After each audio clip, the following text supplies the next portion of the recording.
風台紅系已經發布海上風台警報，預計下暗到明仔載這段時間會上倚近台灣。華東地區甲恆春可能是會落大水雨，就要特別注意。也中央災害應變中心嘛特別針對崩山湖做防災推演。另外，受到風台外圍環流影響，蘭嶼海面嘛已經出現假離子旋。溫節都一直對下卡湧入去，變做敢是台灣型的光離子狀。但是外海早起10點出現光離子，水閣持續幾分鐘。受風台影響，東流線交通客運日是閣維持正常航行，如果是規工攏停航。日頭早真濟，尤其是照常行行程，嘛有真濟民眾趕在早起，較緊來架上物資。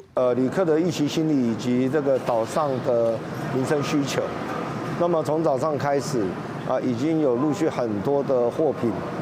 要加量要送過去，玩3天。對，那如果說延誤的話，就禮拜一再回去，所以沒差。中秋的喜會直送，屏東的東港對早起開始，迄陣陸續入港來美風，迄邊甲船體是固定佇海邊固定好調，墾丁海峽規港好是一站一站，業者緊甲5路設施收起來。透過花蓮萬里溪崩山湖空氣的畫面來監測，崩山湖溢大水的較有小可衝落去，不過目前溢出來含流入去的水差不多是穩定狀態。因應紅系風台海上警報發布，中央災害應變中心隨時注意天氣的變化。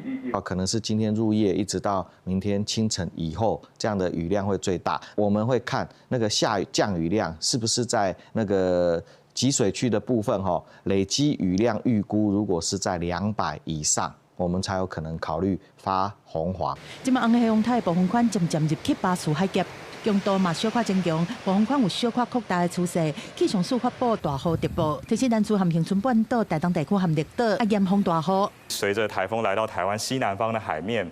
花東恆春的降雨是持續的，但是也可以看到，在南部地區的降雨也會逐步的增加。我們預計在這段時間的累積雨量，在台東、恆春半島以及花蓮的南部，有機會來到局部性豪雨等級的降雨出現。禮拜5暗時到拜6是風台離台灣上近的時間，風台在漸漸離開台灣附近的海峽的時陣，有可能會發展做中度風台。氣象署嘛特別提醒講，台灣各沿海在拜6的海況攏無好，風力偏透，民眾要避免去海邊啊活動。